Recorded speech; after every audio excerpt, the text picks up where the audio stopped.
Hair Tonic and Kreml Shampoo present the new adventures of Sherlock Holmes, starring Nigel Bruce as Dr. Watson and Tom Conway as Sherlock Holmes.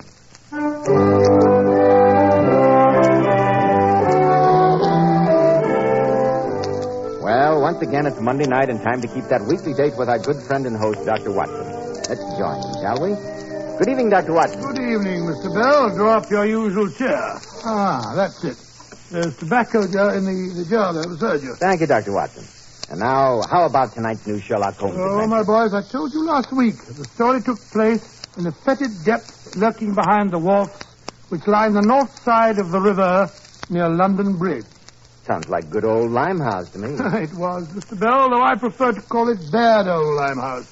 For it's a neighborhood where human life was held cheap, and a scream in the night or the sickening thud of a criminal's bludgeon were almost commonplace. That, Mr. Bell, is the setting for the weird adventure that I call Q for Murder. Now, Dr. Watson, I'm eager to hear the new Sherlock Holmes story, Q for Murder. Well, Mr. Bell, that strange adventure began in the small hours of a foggy November morning. An emergency call at midnight had roused me from my warm bed, and a rattling horse cab had taken me to the Limehouse district, where an old patient of mine lay desperately ill. For hours I did my best to save a life that flickered in the balance. Finally, I decided that an ambulance was necessary. The sick man needed the resources of a hospital. Accordingly, I left the house and began to walk the cobbled streets looking for policemen. But Limehouse at 3 a.m. is a deserted and frightening district. I could hear the ghostly tooting of the foghorns on the riverboats in the distance. As I walked along, eyes alert, my hand was on the trusty revolver in my pocket, for I was no stranger to the risks involved in walking the streets of Limehouse at such an hour. Suddenly, under the flickering gaslight ahead of me, I saw the blurry outline of a London policeman. So I called out, "Constable! Constable!" The man didn't hear me, for he suddenly turned abruptly and disappeared down the steep flight of steps, his bullseye lantern dancing away like a fading will-o'-the-wisp into the encircling gloom. I decided to follow that vanishing figure, and I quickened my footsteps. After a moment, I saw where the policeman had gone. Between a shop shop and a gin shop, I noticed a steep flight of stairs leading down a black gap that looked like the mouth of a cave. I walked down them. The steps were worn hollow in the center by the ceaseless tread of stumbling feet. I reached the bottom. A door faced me, and above it, a flickering oil lamp winked warnings at me. I found the latch of the door, lifted it. The door squeaked open protestingly, and I entered.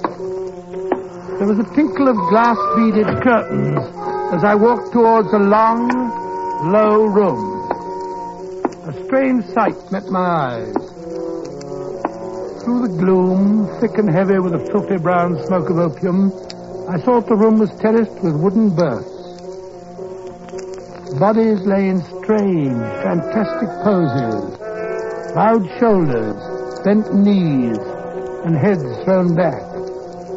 Suddenly an attendant walked up to me with a pipe and beckoned me to an empty berth.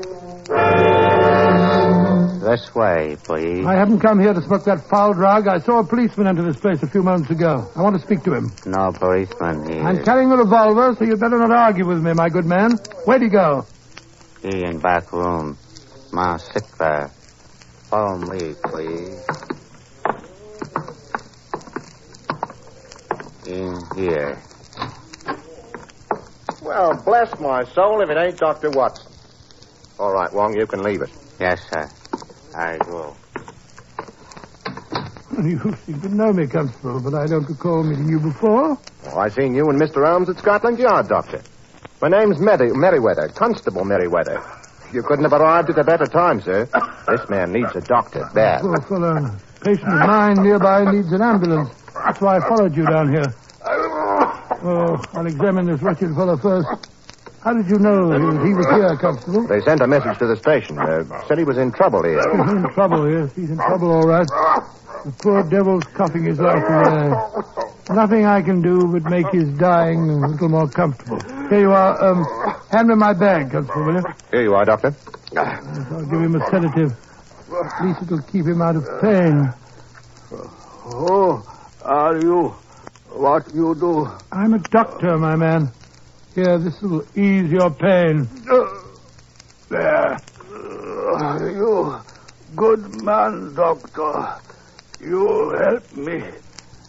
Now you help me kill devil who brings opium to my people. Brings opium? What are you talking about? You good man. You find Dr. Sturgeon. He bad man. He bring opium. Sturgeon? I've heard of a Dr. Sturgeon.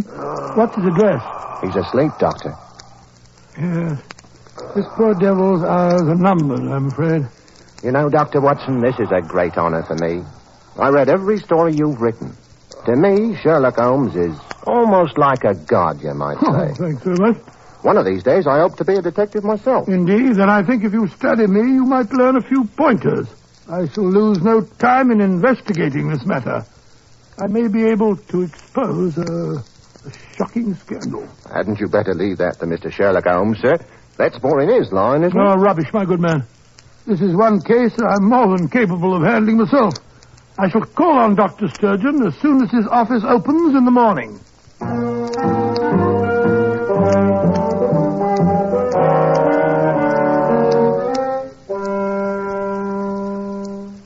I am Miss Stark, Dr. Sturgeon's secretary, and I'm afraid you can't see the doctor now. His first patient is due at any moment, and you haven't got an appointment. But I'm a doctor myself. My name is Watson. Nevertheless, you'll have to make an appointment. Now, look here, my good woman. I am not your good woman, and you cannot see Dr. Sturgeon. But Sturgeon and I were friends at medical school together. Sturgeon the surgeon, we used to call him. That's funny, don't you think, Miss Stark? Not at all. And what medical college did you attend, Dr. Watson? The University of London. Odd that you should have met Dr. Sturgeon. He studied at the University of Glasgow. Oh, well, I was at Glasgow, too, for a while, now that you mention it. You've wasted enough of my time. I don't know what you're after, but I think you'd better leave. Good heavens. What was that? Came from the doctor's office. Come along. Dr. Sturgeon. He's choking. I'll loosen his collar. Dr. Sturgeon. What is it? He's trying to say something.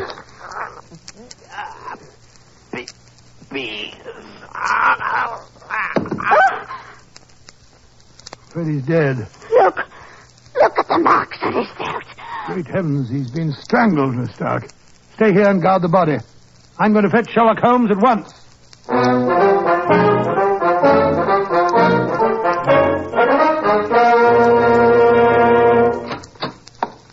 Who is it? Oh, you're back again. Yes, Miss Stark, this is Mr. Sherlock Holmes. How do you do? How do you do? No one's been here since I left? No. Patient came into the outer office, but I sent her away. Splendid. Tell me, Miss Stark, is there another entrance to this office? Yes, Mr. Holmes. The doctor had a private door from the outside leading into the laboratory in there. He always let himself in that way. Did he ever admit patients by that private door? Why should I answer your questions? You're not the police. I appreciate your loyalty, Miss Stark, but I assure you that if you're trying to protect your dead employer, you'll find me to be more understanding than Scotland Yard. Very well. What do you want to know? I repeat my question. Did Dr. Sturgeon admit patients by his private door? Yes, he did, Mr. Holmes. Sometimes. I never saw them, but I'd hear voices in there. A perfect way of distributing drugs without anybody knowing. Are you implying that Dr. Sturgeon... Quite. You say that as he was dying, he kept pointing to a pad on his desk, Watson? Yes, his arm's lying across it now. Let's see if there's any message written on the pad. Ah, there is. It's an address. 116 Upper Swandam Lane, Millwall. That's in the heart of Limehouse. Precisely. An odd address to find written on the desk pad of a Harley Street physician. Watson, you're convinced that as the man was dying, he uttered the word peace? Well, that's what it sounded like to me. Peace? Well, perhaps he meant that death would bring him peace after his mortal sins. Possibly, Watson.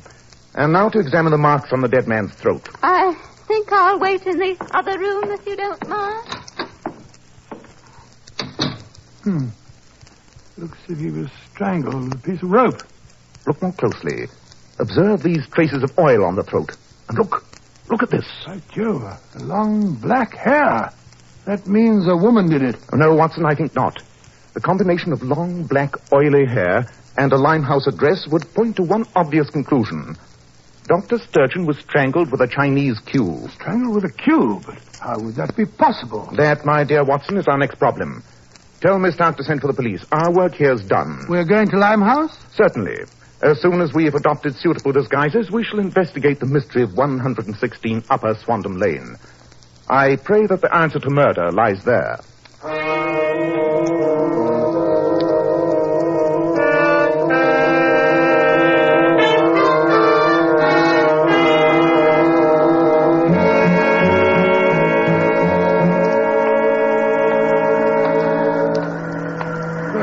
Upon my soul, Holmes, you make the most convincing-looking dockhand. Thank you, Watson. Now, let me see. 116. It's the next house. There's a policeman standing just outside it. It's Constable Merriweather, the one I met last night. Hello, Constable. Something happened? Never you mind. Just keep moving along. We ain't doing no harm, mate. We now we're just going down in a pig and whistle for partnering the middle bidder. Ain't that right, Alfie? Of course it is, Birdie. Then off you go, both of you. Oh, can't a bloke stop and pass the time of day? Ain't you been a bit narky, chum? Hey, here, what's happened here? Murder. That's what's happened. Now move along there. Murder. And at the address on Dr. Sturgeon's pad. Here, who are you? Oh, it's all right, Merriweather. It's Mr. Sherlock Holmes. Well, blow me down. I'd never have recognized you, gentlemen. But what brought you to this address? I'll explain that later, Constable. Who has been murdered? A Chinese gentleman got himself done in. Was he strangled? I don't rightly know, sir. What do you mean you don't know? Surely the evidence of strangulation is perfectly easy to detect. Well, I suppose it is. But you see, in this case, Mr. Holmes, the corpse ain't got no head.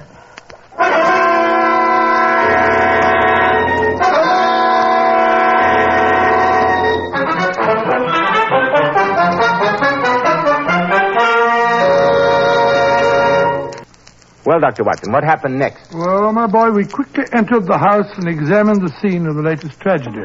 Constable Merriweather seemed to be in a seventh heaven of delight to realize that he was working on a case with the great Sherlock Holmes himself. I'm glad you're here, and no mistake, Mr. Holmes.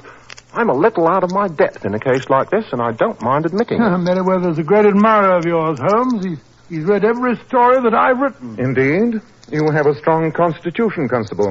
Though I will admit that this case presents as bizarre a problem as my friend has ever included in his rather sensational accounts. What I can't understand, sir, is why they took the head. For that matter, how was it stolen? Before we theorize, let us assemble the facts. Has the body been identified, Constable? Yes, sir. You see, he had a missing finger on one hand. Then obviously the head was not stolen in order to make identification of the corpse difficult. Who is the victim? A Chinese merchant by the name of Li Ming ran a shop downstairs in the basement. Please describe the circumstances under which you discovered the crime. Well, gentlemen, I was on my beat, and I saw the dead man walk up the stairs from the basement and go into the house. That passed the time of day with me, he did. 2 houses down, I stopped to talk to the fishmonger outside his shop. I must have talked to him for 15 minutes or more. What time was this, Merriweather? Just after 10 o'clock, sir. I see. Please continue. Well, sir, all the time I was watching this house. Suddenly there was an hollering and a yelling, and I runs back to find the man lying in here with his head gone. You were watching the house all the time, you say, Merriweather? Yes, sir, just idle-like. But I'll swear no one went in or out. Which means that somebody inside the house must be the killer.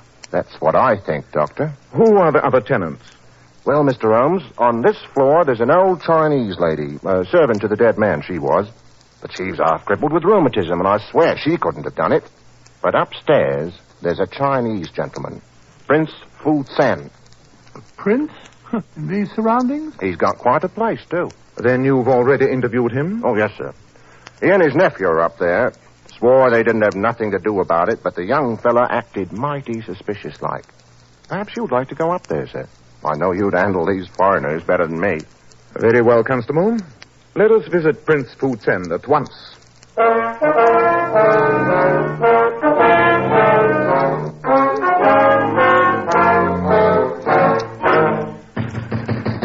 on in there, come on. Open up in the name of the law. I'm afraid the name of the law doesn't appeal to them. Unless I'm much mistaken, they're barricading furniture on the other side of the door. Yes, well, 3 good shoulders can take care of that, Holmes. Good idea, Watson. Come on. 1, 2, 3. There you go. Once more, Mr. Holmes, and we'll do it. Keep out here. Keep out. You have no right to break in like this. Oh, yes, we have, Mr. Adult Fool. You're under suspicion of committing murder. I've already told you that I know nothing about it. Then, in that case, Mr. Fool, why barricade the door? Who in blazes are you? I am Sherlock Holmes, and this is my colleague, Dr. Watson. Why, may I ask, is that partially packed Gladstone bag lying on the settee there? Were you thinking of leaving? Of course I was. Well, you say you know nothing about this, then why admit guilt by running away? Because I know this policeman suspected me. They call me an Eurasian, but I'm Western by instinct and education.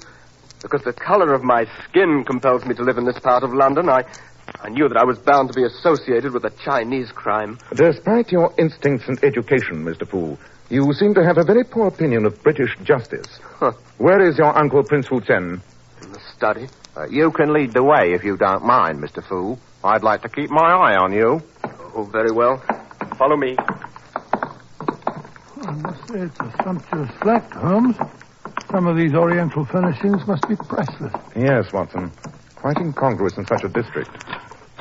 Uncle, that policeman's back again. And there's some other men with him.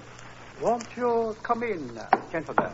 Prince Fool, this is Mr. Sherlock Holmes and Dr. Watson. How do you do? Welcome to my humble abode, gentlemen. And perhaps I may be permitted to ask why 2 such famous men should be dressed like riffraff from the quayside? We're investigating a murder, Prince Fool. You have come to speak to me of murder, Mr. Holmes? But I have already told the constable that I have no knowledge concerning the tragedy of which he spoke. Possibly, Prince Fool, but as we came in just now, the door was barricaded and your nephew's bag was packed. He admitted that he was going to leave. Harold, my boy, what prompted you to such an action? You have no knowledge of the crime. How could I prove it? You know as well as I do, Uncle, that a Eurasian hasn't got a chance. Quiet, Harold. Mr. Holmes, you must forgive the boy. He is young and bitter.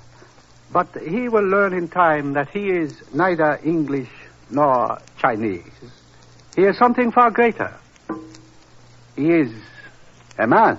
Oh, the devil with your moralizing, Uncle. Prince Fool, you are a man of intelligence, and I'll put our cards on the table. The dead merchant downstairs and a certain doctor in Harley Street who was also murdered today were undoubtedly both involved in peddling narcotics. I believe they were both killed by an associate who was afraid they might implicate him. That associate, from the constable's evidence, must be someone in this house. Prince Fool, I'm sure that you're wise enough to appreciate your position. Mr. Holmes, in my own country, I devoted my life to fighting the ravages of drug traffic. Am I then to partake of its profits here in England? Hello. Look here. Oh, what is it, Constable? On the desk. It's a doctor's visiting card. Henry Sturgeon, M.D., 86 Harley Street. Great Scott. How do you account for this, Prince Fool? I am completely bewildered. I have never seen that card before. Nor have I ever heard of a Dr. Sturgeon. I suppose the wind must have blown it in, eh? Funny coincidence and no mistake. Shall I arrest him, Mr. Holmes? No, Meriwether, though I would like you to remain here on guard. In the meanwhile, Watson and I have one vital task to perform. What's that, Holmes? We must search this house from basement to chimney top. We've got to find that missing head.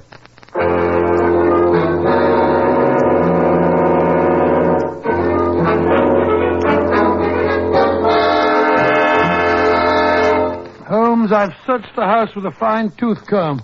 I'll swear the missing head isn't here. So will I, old chap. That's why I gave you the job of searching for it. And why the blazes waste my time while you go careering all somewhere else? Oh, don't be angry with me, Watson. I needed you to create a diversion to cloak my real activities. Huh? Where have you been? I've been having a most illuminating talk with a certain tradesman by the name of Albert Bloggs. Now I know who our double murderer is. Good Lord. Who? I suggest that we return to Prince Wu Tsen's flat upstairs. There I shall make the matter clear to you.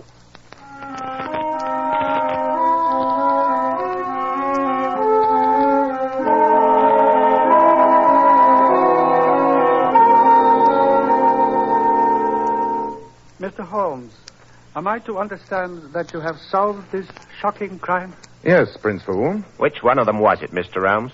Meriwether, you've been on this case from the beginning. You've been remarkably astute in some of your deductions. Thank you kindly, sir. That's real praise coming from you, Mr. Holmes. Surely you can see the obvious link between the two murders? I think I can, Mr. Holmes. Dr. Sturgeon got himself strangled with a Chinese cue.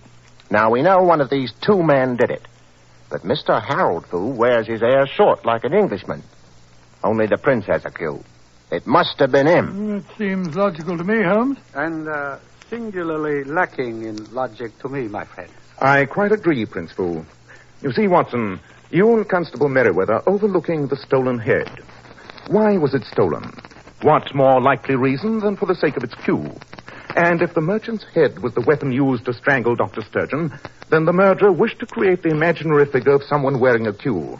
Therefore, the murderer did not have a cue. Then it was Harold Fu. Yes, it must have been. That's utterly ridiculous. Of course it is. You're overlooking one vital point. Limiting our suspects to the prince and Mr. Harold Fu depends entirely on Constable Meriwether's testimony, which means that we have three suspects. And the third is the constable. Me? Oh, you're joking, Mr. Holmes. Murder is not a subject for levity, But Holmes, what motive could he have had? The reason is obvious, Watson. Why did the murders occur immediately after you stumbled into this trafficking in narcotics? Because Meriwether himself was involved with the criminals. He overheard the man last night tell you about Dr. Sturgeon, and so Dr. Sturgeon had to die. You mean that Meriwether was a member of this ring? Of course. And a dishonest policeman could be a very valuable ally. Mr. Holmes, you got hold of the wrong end of the stick, and no mistake. No, I haven't, Constable. You killed the merchant downstairs, decapitated the poor devil, and then used his cue to strangle Dr. Sturgeon. You lied about the time you'd seen him enter. You said it was after 10 o'clock. Well, how can you prove it wasn't that time, Mr. Holmes? I just talked to Albert Bloggs of the fishmonger. He saw you for a moment at 8:30 this morning. He did not see you at 10. Great Scott, and Meriwether killed the merchant first, went over to Dr. Sturgeon and strangled him, probably dropped the head into the river, and came back here and lied about the time. Precisely. And on his first visit to this flat, he carefully planted one of Dr. Sturgeon's cards, knowing that it would incriminate Prince Fu. As cold-blooded and horrible a crime as ever I encountered. You're a disgrace to the force, Now, Meriwether. wait a moment. You still got no proof. My word's as good as that stinking fishmonger. I doubt it. In any case, another word pins the crime on you. One from beyond the grave, the dying word that Dr. Sturgeon uttered. He uttered the word peace. And why should he say peace when he was pointing at the address and trying to indicate to us his murderer? No, he died while he was saying what sounded like peace. What he was trying to say was PC, which stands for police constable. He died as he tried to accuse his murderer, Police Constable Meriwether. You'll never get me on the end of Grab him, he's heading for the window. He must be 40 feet down into the street. It'll be a miracle if he hasn't broken his neck. I'll go down and see what I can do for him. A doctor will save a man's life so that he may lose it on the gallows. A quaint custom. Prince Fu, I must apologize to you and your nephew for the embarrassment and humiliation to which you've been subjected. Mr. Holmes, I must confess that I never expected that my quiet sanctuary, my haven from the outside world, would be brushed by the wings of violence and sudden death. But I have seen justice done, and for the remainder of my poor life, I shall always revere the name of the man responsible, Sherlock Holmes.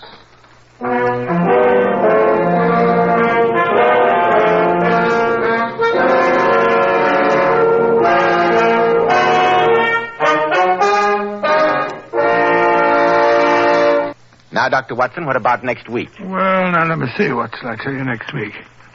Next week, Mr. Bell, I think I'll tell you a story about some strange deaths that happened, of all places, in the British Museum. I call it the singular affair of the ancient Egyptian curse.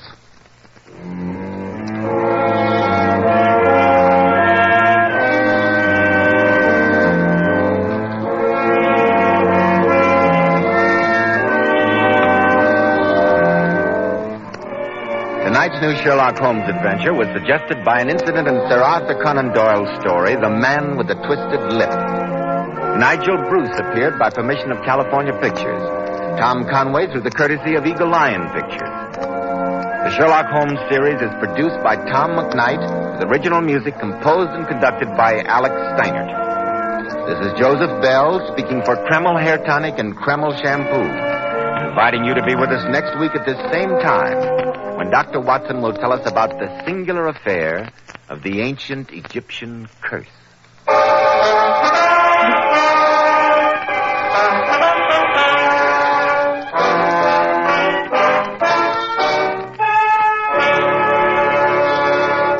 ABC, the American Broadcasting Company.